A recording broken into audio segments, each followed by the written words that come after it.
अस्सलामुअलैकुम and welcome back to my channel. I am doctor Toofa Kaleem. आज की वीडियो में हम बात करेंगे कि डेनमार्क में आप ड्राइविंग लाइसेंस किस तरह हासिल कर सकते हैं। और हमारे साथ मौजूद हैं एक गेस्ट जिन्होंने रिसेंटली अभी ड्राइविंग लाइसेंस हासिल किया है। मैं उनसे आपको मिलवाऊंगी और उनसे हम पूछेंगे कि क्या प्रोसेस है सारा और रिक्वायरमेंट क्या क्या है और कितना ख़र्चा आता है, मतलब जो भी सवालात होंगे वो हम उनसे करते हैं। तो मेरे साथ मौजूद हैं मेरे husband Imran Bukhari.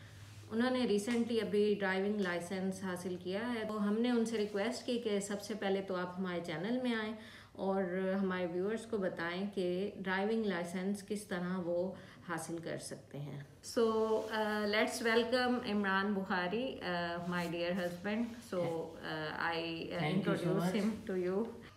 So first of all, I will ask you, what are the requirement for driving license in Denmark? Thank you so much. मैं आज कोशिश करूँगा कि आप लोगों के जो भी डाउट्स हैं लाइसेंस के बारे में उन सबको मैं क्लियर कर दूं। सबसे पहले ये कि ड्राइविंग लाइसेंस आपका यहाँ पे दो तरीके से बनता है। एक तो आपने एक ज़ीरो से बनाना होता है, दूसरा आपके पास अगर अपना होम कंट्री का लाइसेंस है तो वो आप लेकर आएँ, वो यहाँ पे आप आके कन्वर्ट करवाते हैं। काइंडली नोट दैट कि हमें इंटरनेशनल ड्राइविंग लाइसेंस नहीं चाहिए होता यहाँ पे कन्वर्ट करवाने के लिए। जो होम कंट्री का रेगुलर लाइसेंस होता है किसी भी कंट्री का, वो आप लाएंगे, वो इंग्लिश में होना चाहिए। यानी इंग्लिश और हिंदी है या इंग्लिश और उर्दू, यानी इंग्लिश में वो लिखा हुआ लाजमी होना चाहिए।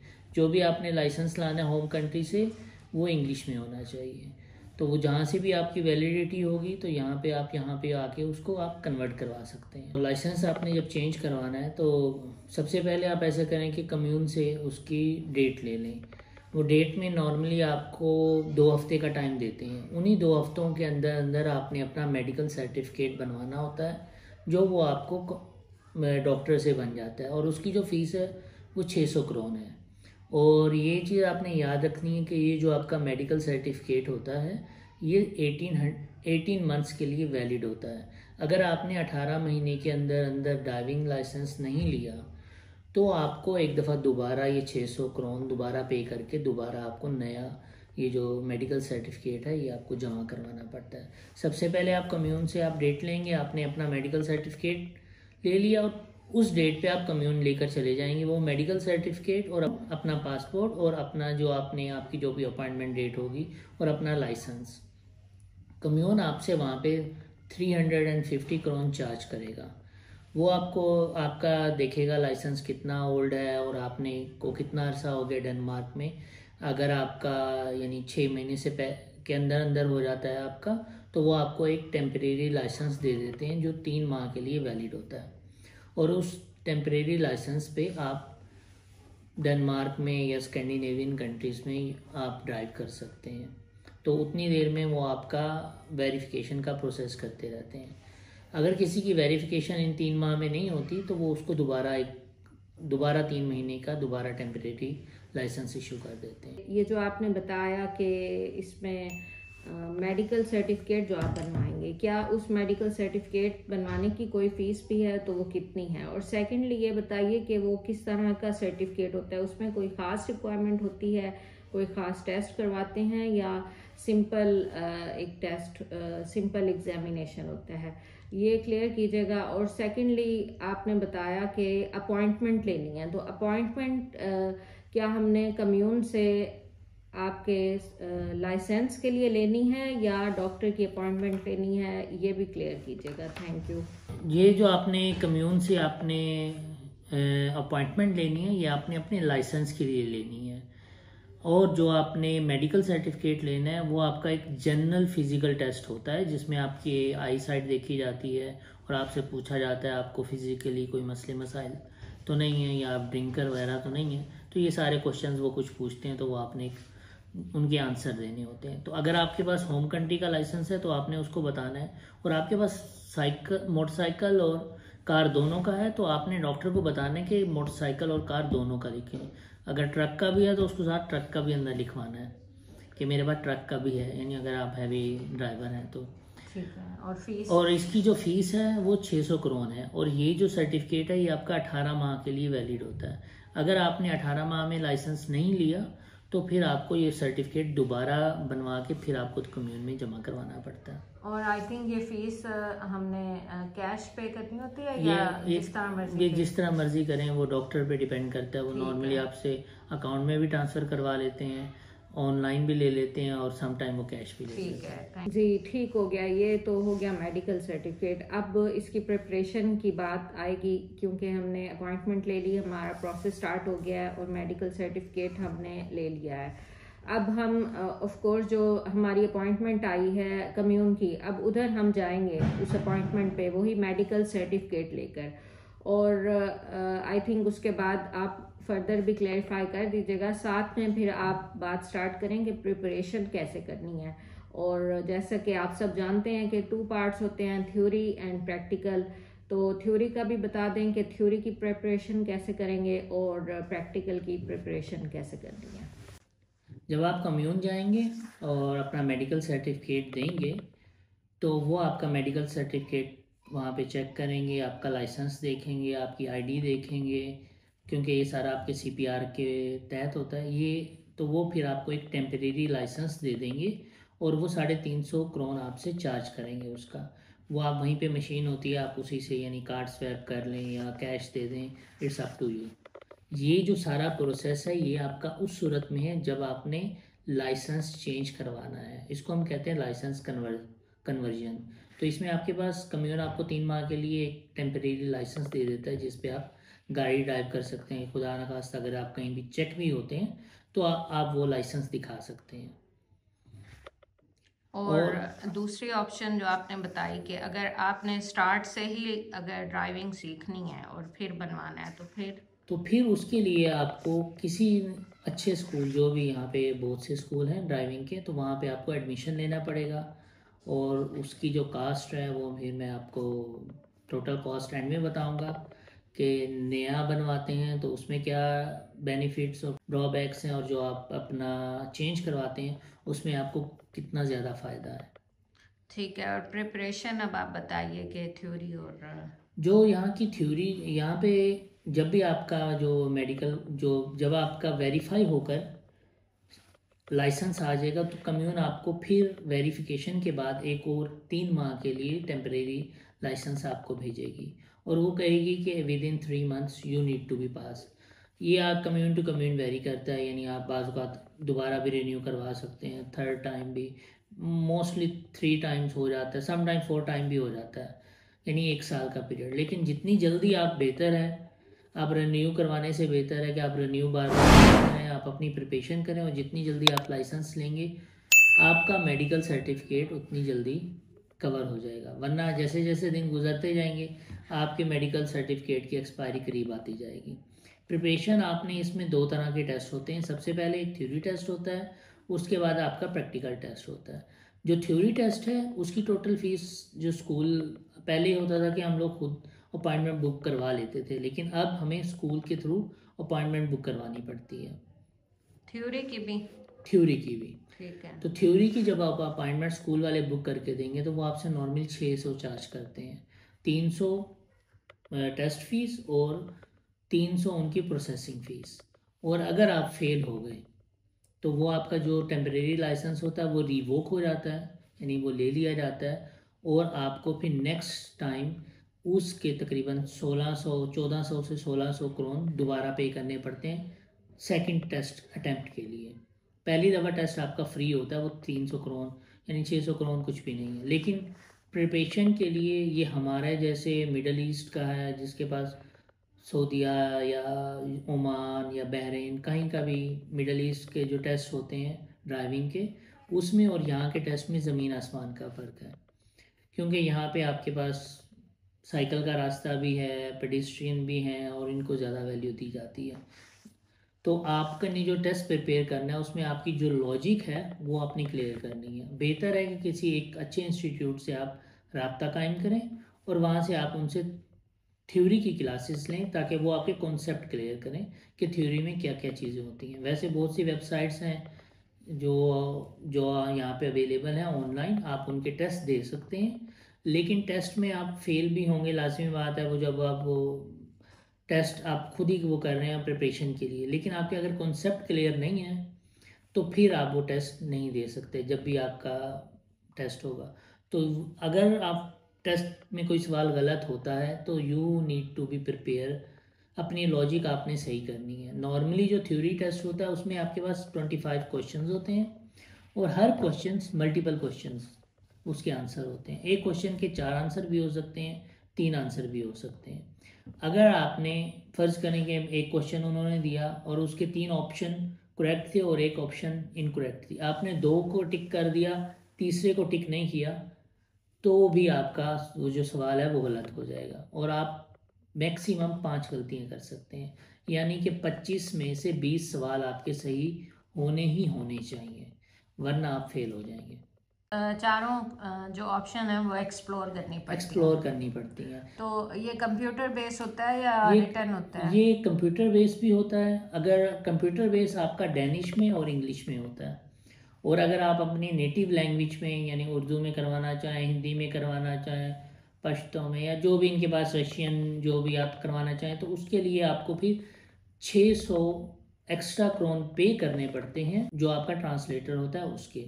तो वो आपको वो फिर आपका रिटर्न होता है। तो वो फिर यानी आपको एक तस्वीर दिखाता है, उसमें सवाल पूछता है और ABCD जो भी जवाब है आपने टक फटाफट करने और ख़त्म कर दें। लेकिन कंप्यूटर बेस पे आपको ये फ़ायदा होता है कि आप पीछे भी जा सकते हैं, यानी आपको कोई सवाल नहीं आया आप उसको छोड़ दें और नेक्स्ट सवाल की तरफ चले जाएं। जब आपने सारे सवाल कर लिए तो एंड में फिर आप अपने वो जो आपने छोड़े हुए सवाल होते हैं उनके ऊपर आएँ और उनको अच्छी तरह से गौर करके आप उनको रिवाइज भी कर सकते हैं। एक तो ये क्लियर कीजिएगा कि आपने बताया कि जो पहले हमें कम्यून से मिलेंगे पेपर्स, उनके ऊपर भी हम ड्राइविंग कर सकते हैं यहाँ पे। सेकंड, जो हमारा टेम्परेरी लाइसेंस आएगा वेरिफिकेशन होने के बाद, उस पर भी कर सकते हैं, राइट? जी, जो आपको पहला वो देते हैं वो भी टेम्परेरी लाइसेंस ही होता है। वो जो डॉक्यूमेंट्स हैं वो कम्यून अपने पास रख लेती है आपसे साइन वगैरह करवा के। तो जब आपका वेरिफिकेशन के बाद वो आपको डॉक्यूमेंट्स भी साथ भेजती है और साथ ही आपको वो टेम्परेरी लाइसेंस भी भेजती है। इन दोनों पे आप गाड़ी ड्राइव कर सकते हैं। ठीक है। तो जब आपका टेस्ट होता है, जिस दिन टेस्ट होना होता है उस दिन आप अपना पासपोर्ट, अपने वो डॉक्यूमेंट्स, वो जो कम्यून ने आपको भेजे होते हैं, वो ले जाके वहाँ पे आप दिखाते हैं और वो वहाँ पे चेक होते हैं बाकायदा। ठीक है। थ्योरी के लिए कोई ऐसी वेबसाइट नहीं है जहाँ से हम लर्न भी कर सकें, लेक्चर्स हों कोई? बहुत सारी वेबसाइट्स हैं यहाँ पर, लेकिन जो यहाँ पे सबसे ज़्यादा फेमस है वो proof.dk है। बाकी ये कि आप जिस भी स्कूल में आप एडमिशन लेंगे उनकी अपनी भी वेबसाइट्स होती हैं, तो वो भी सारी तकरीबन मिलती जुलती ही होती हैं। लेकिन जो ज़्यादातर यहाँ पे चलती हैं वो proof.dk है। और अगर आप उसका 4 महीने का सब्सक्रिप्शन लेते हैं तो वो आई थिंक 400 क्रोन का है, जिसमें आपके 48 टेस्ट हैं, जिसमें आप टेस्ट हैं, थ्योरी है। तो आपने उसको प्रिपेयर करना है तो थ्योरी से आप उसको लेना स्टार्ट करें, रोज़ के आप 2-3 घंटे देना शुरू कर दें तो आप इजीली पास कर सकते हैं। बहुत से लोग हैं जो फर्स्ट अटेम्प्ट में जिन्होंने पास किया है, मैं खुद काफ़ी लोगों को जानता हूँ, उनमें से मैं खुद भी एक हूँ जो जिसने फर्स्ट अटेम्प्ट में क्लियर किया। ठीक है। तो यू मीन कि अगर हम proof.dk से कर लें तो हमें स्कूल ज्वाइन करने की ज़रूरत नहीं है? proof.dk में उन्होंने कुछ ना कुछ चीज़ें बताई हुई होती हैं लेकिन आपको समझनी पड़ती हैं। जब आप किसी स्कूल को ज्वाइन करते हैं तो आपके जो कॉन्सेप्ट हैं, एक टीचर की जो यानी ज़रूरत है वो आपकी पूरी होती है। कुछ बहुत से ऐसे लोग हैं जिन्होंने सिर्फ proof.dk किया और उन्होंने जाके टेस्ट दे दिया और उन्होंने थ्योरी को समझा और वही सारी चीज़ें। बात यह है कि आप कितनी जल्दी पिक करते हैं। अगर आपको वहाँ से पिकिंग नहीं हो रही तो फिर आप बेहतर है कि स्कूल को ज्वाइन करें। जो आपके वीक पॉइंट्स होंगे वो आपको टीचर खुद बताएगा कि नहीं, ये जो साइंस हैं उनको इस तरह से रीड करने हैं। यानी उन्होंने कुछ शॉर्ट ट्रिक्स बनाए हुए होते हैं कि वी है या उल्टा वी है, इसका क्या मतलब है साइंस में। ये भी सारे वो जो भी स्कूल टू स्कूल वेरी करता है। तो वो आपको टीचर आपके कॉन्सेप्ट क्लियर करते हैं कि आप, क्योंकि यहाँ पे जो सारी ड्राइविंग है वो आपकी कॉन्सेप्ट बेस पे है। क्योंकि यहाँ पे जो आपने ड्राइविंग करनी है वो रोड के ऊपर निशान बने होते हैं, रोड की लाइनों के तहत करनी है। तो जैसा आपने बताया कि जो आपने टेस्ट बुक करना है वो आपको स्कूल ही ओनली करवा के दे सकता है। चाहे आप proof.dk से भी तैयारी कर लें फिर भी इसका मतलब है कि आपको किसी ना किसी स्कूल से अटैच होना पड़ेगा, राइट? जी बिल्कुल ऐसा ही है। ओके, अब आप मुझे ये बताइए कि प्रैक्टिकल की तरफ पढ़ते हैं, तो प्रैक्टिकल की ऑफ कोर्स फिर आप स्कूल से तैयारी करेंगे और उसमें प्रैक्टिकल के बारे में हमें गाइड कीजिए। जब आपको टेम्परेरी लाइसेंस मिल जाता है तो आप ड्राइविंग कर सकते हैं। तो जो भी थ्योरी में आप पढ़ें तो उसको आप प्रैक्टिकल पे वो अप्लाई करें। और प्रैक्टिकल टेस्ट देने से पहले सबसे पहले आपकी जो भी स्कूल का टीचर हैं उसके पास आप जाएं, उसके साथ आप 1 क्लासें 2 क्लासें आप उसके साथ लें, ताकि वो आपकी जो खामियां हैं जो टेस्ट में वो चेक करेंगे, वो उसको देखें कि आपकी ड्राइविंग कितनी अच्छी है यहाँ पर। अब मेरे केस में मैंने दो क्लासें ली थी। इवन कि इससे पहले मैंने कभी डेनमार्क में गाड़ी चलाई भी नहीं थी। वो और बात है कि मैं मिडल ईस्ट और रशियन स्टेट्स वगैरह में या तुर्की में मैं गाड़ी चलाता रहा हूँ। तो जब मैंने टीचर से क्लास ली तो उसने कहा कि हाँ तुम्हारी ड्राइविंग ठीक है, लेकिन ये वीक पॉइंट हैं तो इन चीज़ों को कवर करना है। तो फिर मैंने सेकंड क्लास में उन चीज़ों को कवर किया। तो फिर उसने मुझे कहा yes now you can go now. तो हमने टेस्ट बुक करवा लिया और टेस्ट बुक करवाया तो फिर मैंने टेस्ट दिया। और तो इसकी कितनी फीस है प्रैक्टिकल जो प्रैक्टिकल की फीस है वो आपसे वो 2400 क्रोन लेते हैं नॉर्मली, जिस स्कूल से मैंने किया। हो सकता है कोई स्कूल इससे सस्ता भी लेता हो या इससे महंगा भी लेता हो। 2400 क्रोन जो है ये टेस्ट की फीस है? नहीं, 2400 क्रोन ये आपका टेस्ट इंक्लूड गाड़ी इंक्लूड ट्रांसलेटर, क्योंकि आप डेनिश में तो टेस्ट नहीं देंगे। हाँ, अगर आप डेनिश में टेस्ट देंगे तो फिर ट्रांसलेटर की ज़रूरत नहीं है। यानी आपका ट्रांसलेटर भी होगा, गाड़ी की इंश्योरेंस भी होगी, उसमें आपकी गाड़ी भी होगी और वो सारी चीज़ें, और टेस्ट की फ़ीस भी होगी। और अगर आप प्रैक्टिकल में फ़ेल हो गए खुदा ना खास्ता, तो समझ लें कि आपको दोबारा टेस्ट के लिए तकरीबन 5000 क्रोन का झटका पड़ जाएगा, जिसमें आपको क्लासें लेनी पड़ती हैं। लाज़मी बात है, जो आपने गलतियाँ की हैं उनको आप टीचर से क्लासों में ही सीखेंगे, क्लास लेंगे तो सीखेंगे। और फिर ये 2400 क्रोन ये और 800 क्रोन एक्स्ट्रा फीस होती है क्योंकि आपने टेस्ट फेल किया। जितनी दफ़ा आप फेल करेंगे 5000 को आप उसमें जमा करते जाएं। तो बेहतर है कि प्रैक्टिकल टेस्ट देने से पहले आप अपने आप को किसी इंस्ट्रक्टर के साथ आप अपने आप को चेक करवाएं।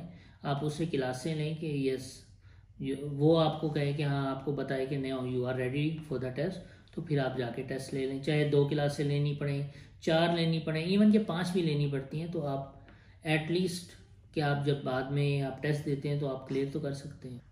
और बहुत से ऐसे लोग हैं जिन्होंने फर्स्ट अटेम्प्ट में लिया है, जिनमें से एक मैं भी हूँ।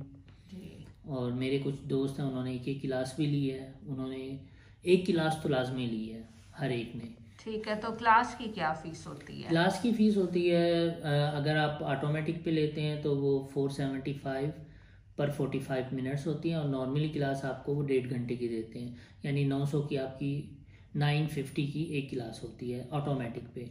और मैनुअल पे आपकी होती है 900 की क्लास, यानी 50 क्रोन का फ़र्क है।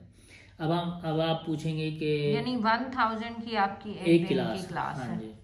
ओके, काफ़ी महंगी है।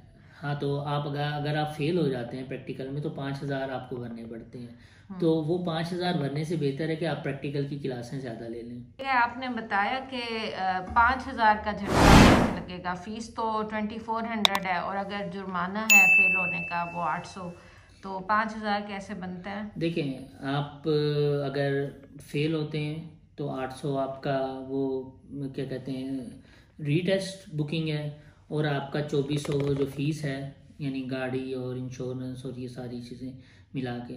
और जब आप फेल होंगे तो लाजिमी बात है आपने क्लास तो लेनी है, क्योंकि जो गलतियां आप जिन गलतियों की वजह से फेल हुए हैं वो उस पर लिख कर देते हैं कि ये गलती हैं। तो वो फिर आप टीचर के पास जाएंगे, आप उसको बताएंगे कि मेरी ये गलतियां थी इस चीज़ में, तो वो आपकी उसमें प्रैक्टिस करवाएगा।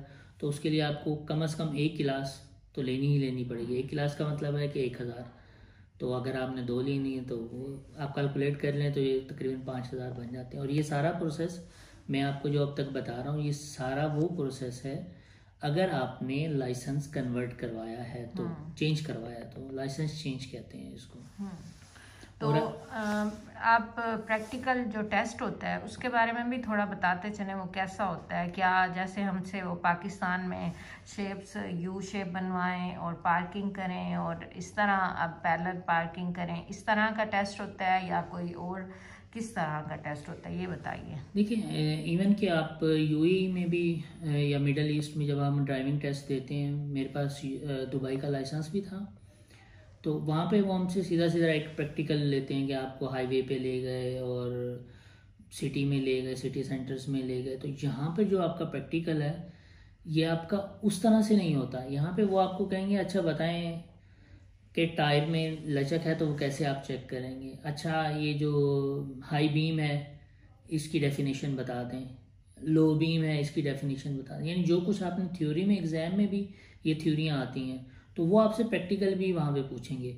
वो आपसे कहेंगे अच्छा टायर, अब जैसे मेरी बारी उसने मुझे कहा कि ये जो वाइपर है वो ऑटो था, बारिश थी, तो उसने कहा इसको मैनुअल कर दो, मैंने मैनुअल कर दिया।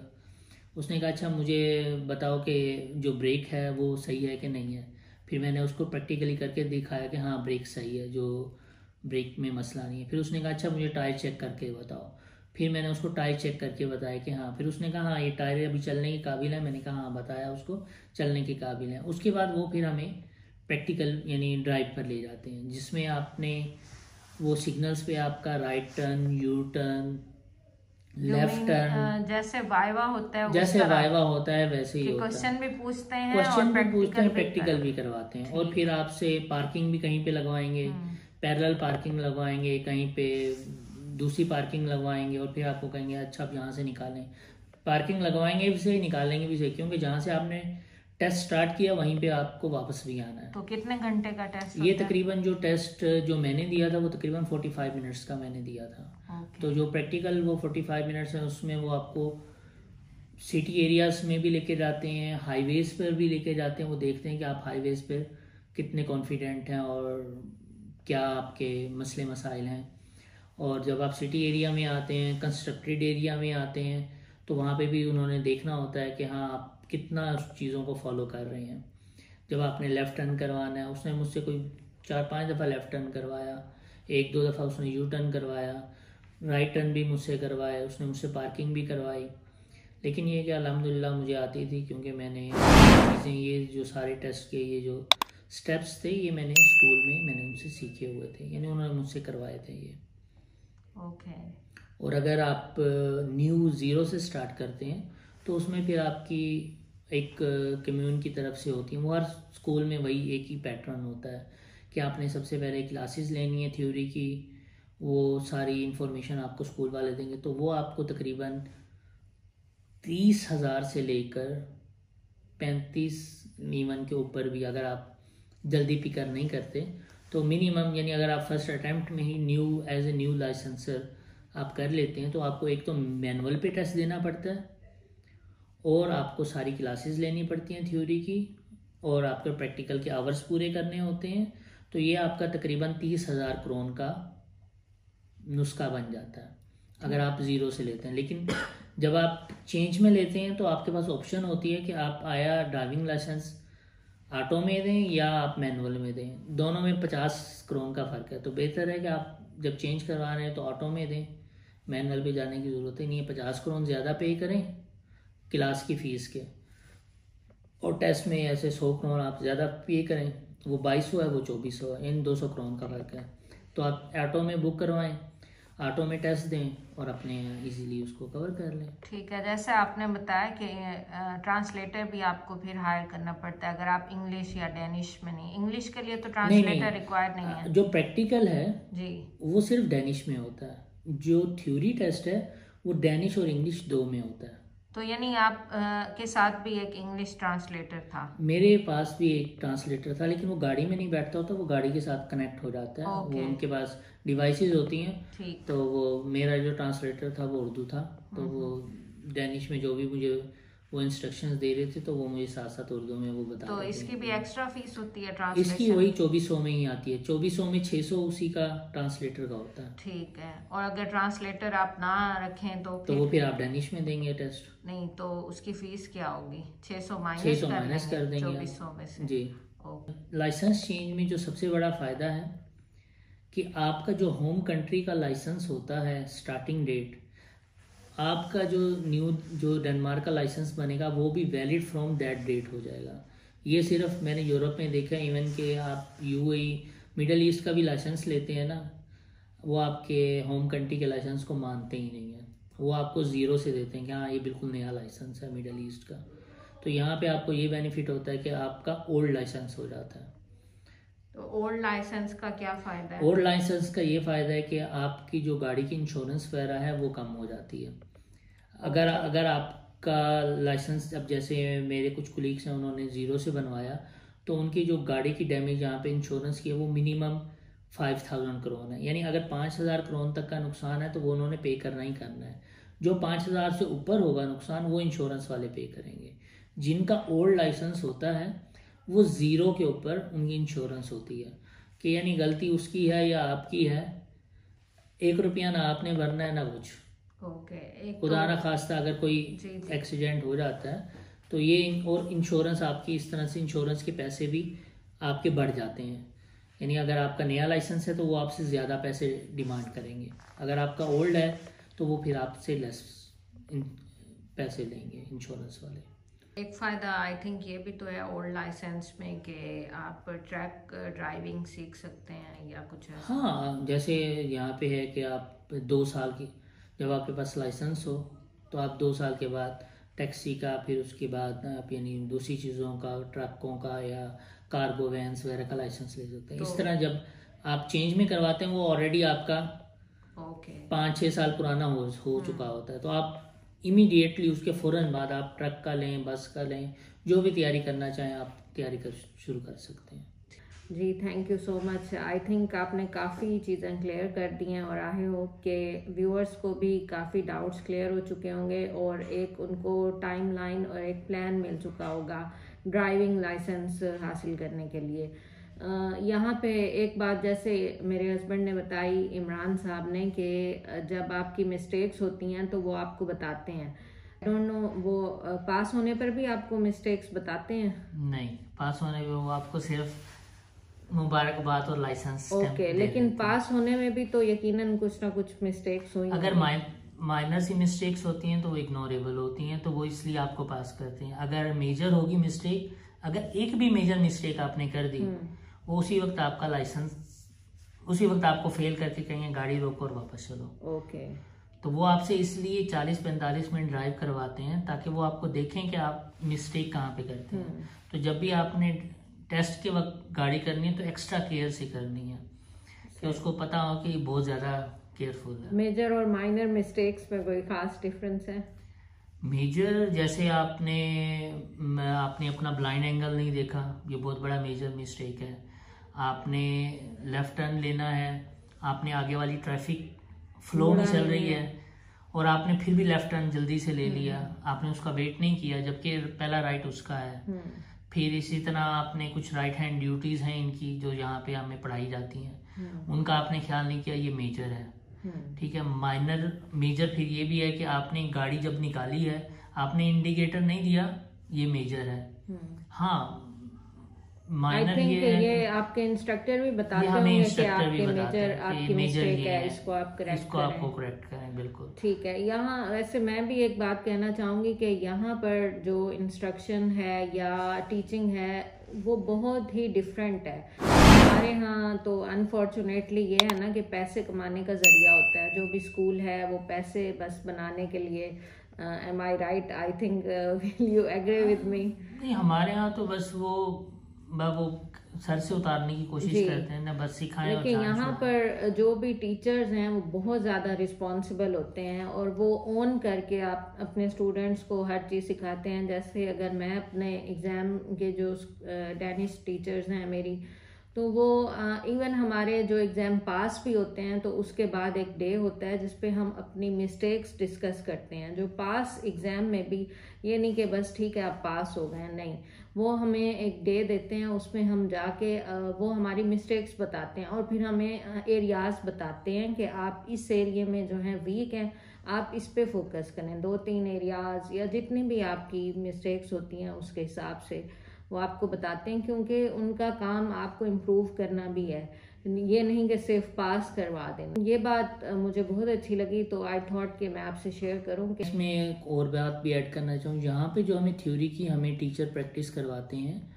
तो वो गाड़ी की एक एक पार्ट से लेकर कि गाड़ी में ऑयल कम है, कैसे चेक करना है, स्टीयरिंग में प्ले है, फलां चीज़ है। इवन कि हमारे उधर कभी ये थ्योरी पे जाते ही नहीं है। इवन कि गाड़ी के हर पार्ट्स पे अगर हाई बीम है तो वो कितनी दूर तक जाएगी, लो बीम है कितनी दूर तक जाएगी, ये चीज़ें भी आपको यहाँ पे याद करवाई जाती हैं। गाड़ी की लेंथ कितनी है, आपने जब पार्क करनी है, अगर इस जगह पे पार्क करनी है तो पीछे बस का स्टैंड है तो उससे कितना डिस्टेंस होना चाहिए, कर्व है तो वहाँ से कितना डिस्टेंस होना चाहिए, ये सारी चीज़ें यहाँ पे सिखाई जाती हैं। और ये आप थ्योरी में अगर आप उनमें है पड़ी थ्योरीज में, ये बात नहीं है कि वहाँ पे नहीं है, लेकिन आप वहाँ से याद कर लें अच्छी बात है। अगर आप टीचर से आप कॉन्सेप्ट ले लेंगे तो वो और भी यानी जैसे मैंने थ्योरीज देखी तो उसमें मैंने देखा कि वो हमें ये भी सिखाते हैं कि आपने ऑयल कैसे चेक करना है। सारे ऑयल हैं, ब्रेक्स हैं, टायर आपके